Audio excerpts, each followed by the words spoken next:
warahmatullahi wabarakatuh.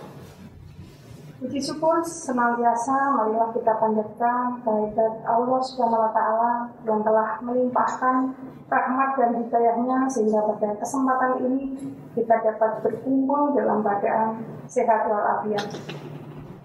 Para siswa sekalian, Bapak Ibu, orang tua siswa dan Bapak Ibu guru yang sangat kami hormati, tidak lupa kami ucapkan banyak terima kasih atas kesempatan yang telah diberikan kepada saya untuk berbicara di tempat ini. Tidak lupa ucapan terima kasih juga kepada Bapak Ibu guru karyawan SMP Muhammadiyah 2 di Jakarta yang telah dengan baik membantu sekolah dalam pelaksanaan pembelajaran baik secara daring maupun luring di SMP Muhammadiyah 2 Yogyakarta. Untuk selanjutnya kami juga ucapkan terima kasih kepada orang tua siswa baik kelas 7, 8, 9 yang telah dengan sabar mendampingi putra-putrinya di rumah dalam pelaksanaan pembelajaran jarak jauh. Tidak lupa juga kepada para siswa yang sangat ibu sayang di rumah. Anak-anak adalah anak yang hebat. Walaupun pada masa pembelajaran jarak jauh ini, para siswa semua dapat mengikuti dengan sungguh-sungguh, terbukti dengan pelaksanaan pembelajaran di semester dasar kemarin, dari semester 1 kemarin berjalan dengan lancar, sehingga anak-anak sudah menerima laporan hasil belajar dengan hasil yang baik. Bapak Ibu yang kami hormati dan para siswa sekalian, pada kesempatan ini adalah saat-saat yang mungkin berbeda dari biasanya. Kenapa saya berdiri di sini, Bapak Ibu dan para siswa? Alhamdulillah 1 Januari 2021 saya diberikan amanah oleh majelis untuk intinya memimpin atau menjadi kepala sekolah di SMP Muhammadiyah 2. Baik Bapak Ibu, untuk sekilas kami akan memperkenalkan terlebih dahulu agar nanti ke depannya para siswa dan Bapak Ibu semuanya dapat lebih akrab, dapat lebih paham tentang saya. Bapak Ibu yang kami hormati dan para siswa, mungkin saya memang tidak asing lagi di SMP Muhammadiyah 2 Yogyakarta karena sebelum saya menjabat ini saya sudah menjadi wakil kurikulum sejak tahun 2016. Bapak Ibu yang kami hormati dan para siswa, ini adalah sekedar yang ingin saya sampaikan bahwa saya lahir di Klaten pada tanggal 25 September 1975. Kemudian saya tinggal saat ini di perumahan GMA Pokosari Blok K2, yaitu di Jalan Wonosari KM 8 Jakarta. Kemudian itu nomor HP saya, Bapak Ibu. Latar belakang pendidikan saya sekolah di IKIP Negeri Jakarta atau sekarang dikenal dengan UNY angkatan 1993 sampai dengan 1998 saya lulus. Kemudian Bapak Ibu, setelah saya lulus dari UNY atau IKIP Negeri Jakarta, alhamdulillah saya langsung mengajar di SMP Muhammadiyah 2 Yogyakarta ini. Jadi saya masuk tahun 1999 sampai dengan sekarang saya menjadi guru bahasa Indonesia. Mungkin anak-anak yang sampai saat kemarin masih sempat saya ajar ya, kelas 9. Kemudian selain saya menjadi guru mata pelajaran bahasa Indonesia, saya juga menjadi wali kelas dulu Bapak Ibu ya, dan para siswa semuanya tahun 2000 sampai 2012 saya masih menjadi wali kelas. Kemudian di tahun 2012 sampai dengan tahun 2016 saya duduk di staf kurikulum ya, membantu wakil kurikulum. Kemudian tahun 2016 sampai tahun 2020 saya dipercaya menjadi wakil kurikulum di SMP Muhammadiyah 2 di Jakarta.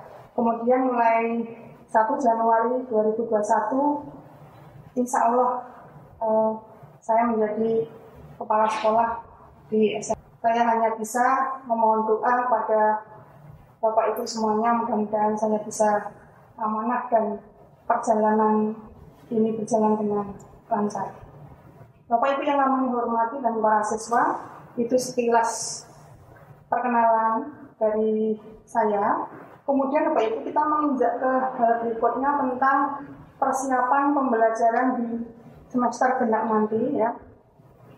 Bapak Ibu, seperti yang kita tahu bahwa di bulan-bulan Desember sampai dengan mungkin saat ini, Desember belum habis, kondisi memang justru semakin parah ya tentang kondisi COVID di negara ini, khususnya di Yogyakarta ini. Berdasar dari itu, Bapak Ibu dan para siswa untuk pelaksanaan pembelajaran tatap muka memang belum bisa dilaksanakan. Hal ini berdasar dari rapat koordinasi dengan Dinas Pendidikan Kota Yogyakarta pada tanggal 8 Desember 2020 juga belum mengizinkan untuk menyelenggarakan pembelajaran tatap muka. Selain itu juga kemarin ada perpanjangan SK Gubernur juga masih tanggap daruratnya masih diperpanjang sampai dengan 31 Januari 2021. Kemudian Bapak Ibu, nanti bagaimana kemudian gambaran pembelajaran di semester genap tahun 2021, kita memakai seperti yang kita laksanakan di semester 1 atau semester dasar kemarin, yaitu dengan pembelajaran jarak jauh, yaitu baik nanti dengan daring maupun dengan luring. Untuk yang daring Bapak Ibu sampai saat ini alhamdulillah Bapak Ibu guru sudah membuat video pembelajaran, masing-masing guru sudah membuat menyiapkan untuk para siswa semuanya baik kelas 7, 8 maupun 9. Untuk luringnya dan alhamdulillah juga Bapak Ibu kita sudah siapkan modul pembelajaran di semester genap besok. Kemudian Bapak Ibu terkhusus untuk siswa kelas 9 memang nanti rencananya pada bulan April sekitar tanggal 5 ada ujian standar daerah ya atau ASD, USD, ujian standar daerah yang nanti soalnya memang berbasis provinsi, ini dari provinsi yang sampai saat ini memang pelaksanaan maupun kisi-kisinya itu belum sampai ke sekolah, namun demikian sekolah dihimbau untuk tetap mempersiapkan. Kemudian Bapak Ibu, berkaitan dengan itu, kemarin kita sudah merencanakan akan adanya semacam konsultasi terbatas yang bulan November kemarin sudah kita rancang baik perizinan maupun surat keterangan sehat. Namun dengan sangat terpaksa Bapak Ibu karena melihat perkembangan COVID di Yogyakarta khususnya ini justru semakin merebak. Ini nanti pelaksanaannya juga di bulan-bulan Januari ini belum bisa kita laksanakan dengan tatap muka seperti yang diharapkan Bapak Ibu orang tua dan para siswa. Nah, Bapak Ibu untuk kondisi tersebut ini nanti sekolah-sekolah memang dihimbau untuk tidak melaksanakan dahulu karena kondisi yang masih berbahaya gitu Bapak Ibu.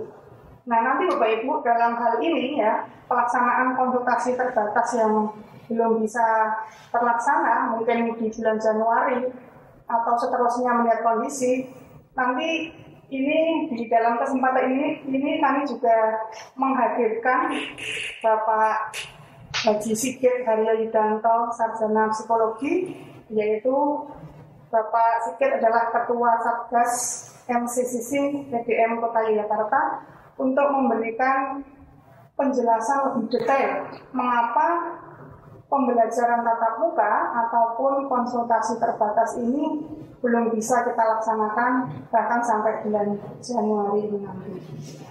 waktu nanti akan kami berikan sepenuhnya kepada Bapak Sigit.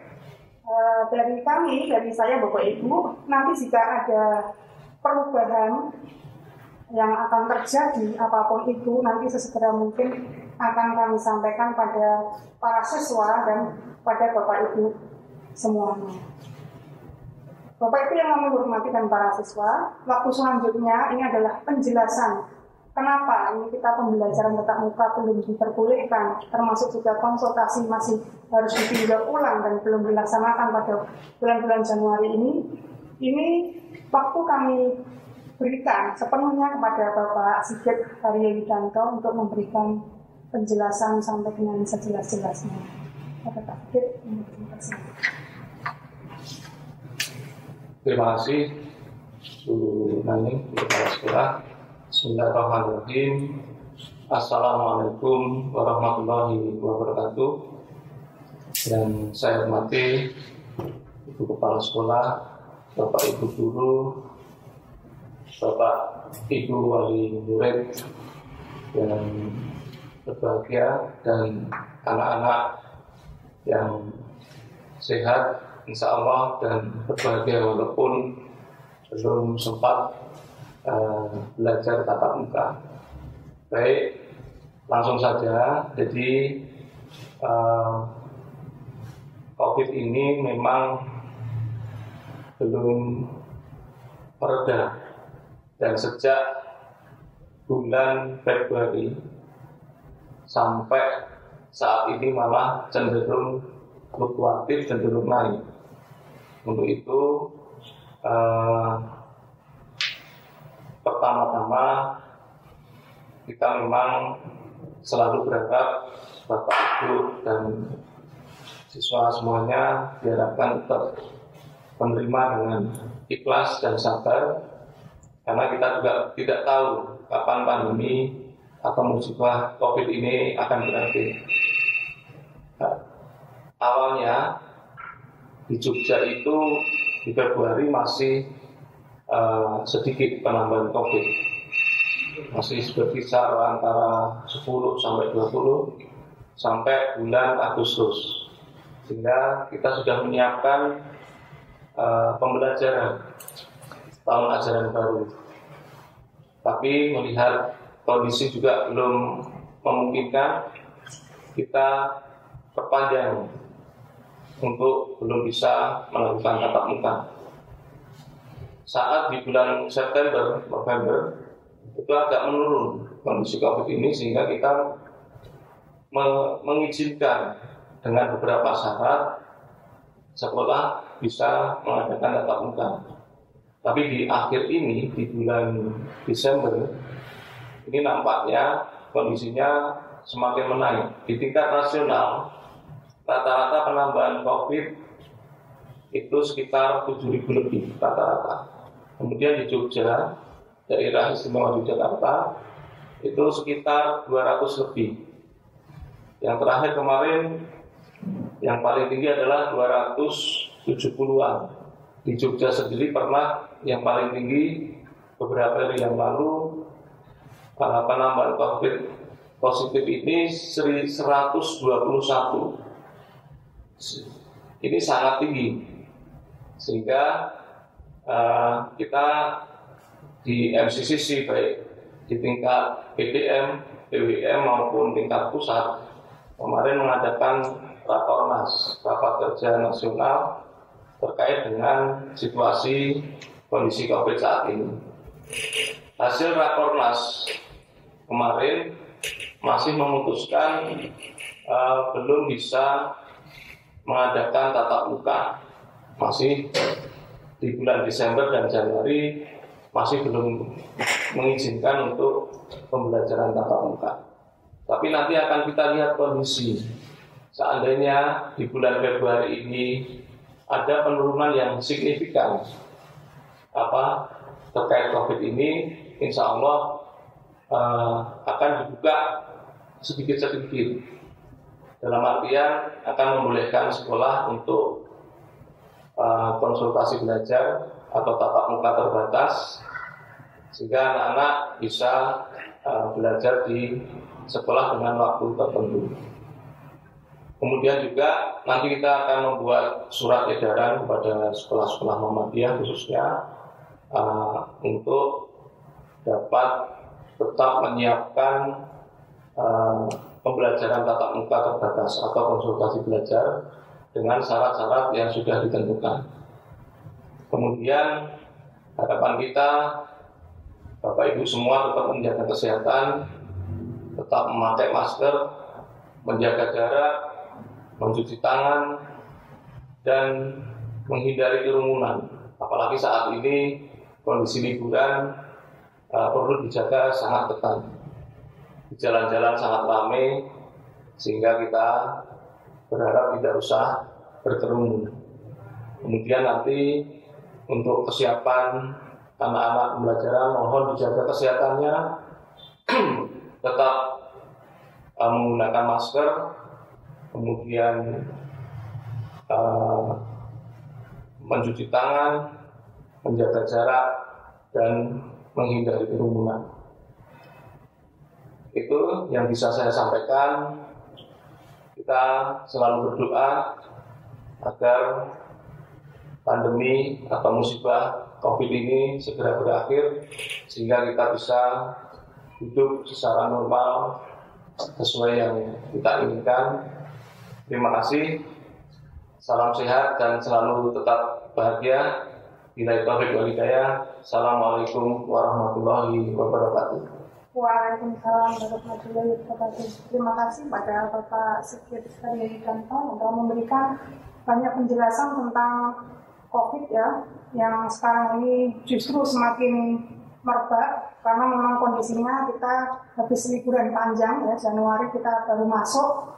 Ini saat-saat yang sangat berbahaya. Maka dari itulah alasannya Bapak Ibu bahwa sampai dengan Januari ini belum dimungkinkan atau belum diizinkan untuk menyelenggarakan tatap muka ataupun semacam konsultasi terbatas.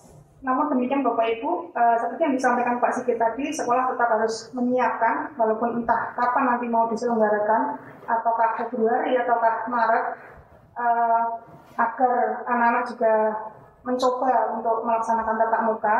Sekolah juga sudah kami susun semacam jadwal yang khususnya ini kelas 9, karena kelas 9 memang akan menghadapi asesmen standar daerah ya, yang nanti nilainya akan dipakai untuk mendaftar SMA dan SMK negeri, sehingga memang harus dipersiapkan.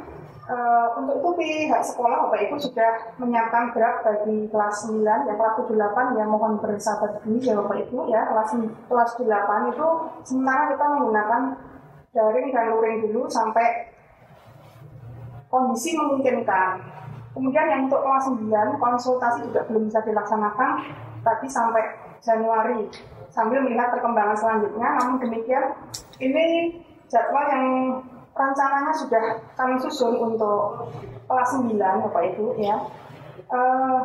Nanti setiap hari, andaikan ini berjalan nanti entah Februari atau kapan, itu setiap hari siswa masuk itu hanya 2 kelas Bapak Ibu. Misalnya ini jadwal hari Senin gitu ya, hari Senin itu yang masuk hanya kelas 9A dan kelas 9B saja. Nah, kelas 9A itu dibagi menjadi 3 kelompok. Jadi kelas 9A itu nanti menduduki 3 ruang. Kelas 9B menduduki 3 ruang. Sehingga dalam sehari kita hanya membuka 6 ruang. Jadi kelas 9A itu terdiri dari sekitar 29 atau 30 siswa itu dibagi menjadi 3 kelompok. Jadi satu ruang itu hanya akan diisi oleh 9 siswa. Ada yang 10 siswa, bahkan ada yang 8 siswa. Tergantung orang tua yang mengizinkan itu berapa jumlahnya. 9B pun demikian Bapak Ibu. Nah nanti Selasa akan diisi oleh kelas 9C dan 9D dengan teknis yang sama, dibagi menjadi 3 kelompok dan akan menduduki 3 ruang. Kelas 9D juga begitu ya, akan dibagi menjadi 3 kelompok dan menduduki 3 ruang. Jadi dalam sehari itu nanti hanya akan membuka 6 ya, 6 ruang saja, yang satu ruang itu hanya akan diisi oleh 9 atau 8 anak saja. Dan seterusnya, jadi sampai hari Jumat itu yang masuk hanya kelas 9I yang dibagi menjadi 3 kelompok dan akan menduduki 3 ruangan. Kelompok 1 misalnya di kelas ini, kelompok 2 kelas ini, kelompok 3 kelas ini. Nah nanti Bapak Ibu, sementara kalau ini nanti berjalan, lalu bagaimana siswa yang tidak ikut konsultasi atau siswa yang tetap belajar di rumah tidak menjadi masalah Bapak Ibu? Insya Allah nanti jadwal akan kami khususkan ya. Jadi ada jadwal khusus nanti di kelas 9 Bapak Ibu. Jadi yang masuk konsultasi terbatas ketemu dengan guru. Sementara yang di rumah akan kami layani juga dengan jadwal yang sama. Ini dengan jadwal yang sama. Nah nanti bagaimana yang anak yang masuk konsul itu, apakah dia hanya dapat pelajaran waktu konsultasi saja? Tidak Bapak Ibu. Jadi jadwalnya sama. Baik yang di rumah ataupun yang datang ke sekolah secara konsul itu jadwalnya sama. Nah hanya saja kalaupun nanti ada tagihan semacam tugas atau yang lain-lainnya, kita jenjang waktunya kita panjangkan. Biasanya kan kita selesai dan tugas-tugas ngumpul ke guru itu kan sebelum zuhur sudah selesai, nanti akan kita panjangkan sampai jam 19 malam, sampai jam 7 malam itu kita panjangkan sehingga anak yang tadi mengikuti konsultasi terbatas masih bisa ngejar materi yang belum dibahas tadi. Jadi gitu. Jadi intinya untuk misalnya kelas 9A hari ini mendapatkan bahasa Indonesia dan matematika, yang di rumah pun juga akan mendapatkan mapel bahasa Indonesia dan matematika, ditambah lagi juga dengan mapel non-UN. Nanti yang di sekolah, yang tadi masuk konsul, setelah sampai di rumah akan mengikuti atau nututi mapel yang non-UN tadi. Cuma jenjang waktunya untuk pengumpulan tugas kita buat panjang sampai jam 7 malam, tidak seperti di semester 1 kemarin. Sehingga baik anak yang di rumah ataupun anak yang konsultasi di sekolah itu mapelnya tetap sama dan haknya menerima materi sama, bahkan tugasnya pun juga tetap sama. Hanya bedanya tadi di mapel pagi yang pas mapel UN itu ada sebagian di sekolah, ada sebagian yang di rumah. Itu Bapak Ibu, yaitu hanya semacam gambaran kalau ini nanti jadi dilaksanakan konsepnya seperti itu. Kemudian Bapak Ibu, selama Januari ini nanti, insya Allah nanti pembelajaran di kelas 9 karena banyak membahas soal-soal dan materi semester 2 itu sudah habis di semester 1 kemarin. Kita nanti kelas 9 itu akan banyak membahas soal. Karena banyak membahas soal, insya Allah nanti akan kami maksimalkan dengan pembelajaran Google Meet ataupun Zoom. Sehingga kalau bahas soal itu memang lebih efektif kalau memakai tatap muka virtual semacam Google Meet atau Zoom, yang di sana nanti memang ada materi yang bisa ditayangkan dan bisa ditekankan di garis bawah mana yang belum jelas, itu insya Allah nanti lebih efektif. Sehingga harapan kami Bapak Ibu, nanti orang tua yang di rumah, memang kami menyadari kalau memang membahas soal itu kalau tidak tatap muka memang tidak efektif. Nah ini akan kami ambil, nanti kita efektifkan dengan Google Meet ataupun Zoom jadi biar nanti pembahasan soalnya lebih efektif. Mungkin begitu Bapak Ibu yang dapat kami sampaikan, penjelasan ini nanti sudah kami sampaikan panjang lebar tentang rencana pelaksanaan pembelajaran di semester genap. Bahkan tadi juga sudah disampaikan oleh Bapak Sigit tentang kenapa sampai dengan Januari ini pun juga nanti belum jelas pelaksanaan tatap muka dan konsultasi terbatasnya dengan berbagai macam alasan itu tadi. Mudah-mudahan para siswa dan Bapak Ibu orang tua, Bapak Ibu guru yang di sekolah juga paham kenapa pembelajaran ini harus tatap mukanya harus tertunda dulu karena demi keselamatan semuanya. Itu Bapak Ibu yang dapat kami sampaikan. Mudah-mudahan sangat bermanfaat, dan apabila dari kata kami yang kurang berkenan, kami mohon maaf yang besar-besarnya. Assalamualaikum warahmatullahi wabarakatuh.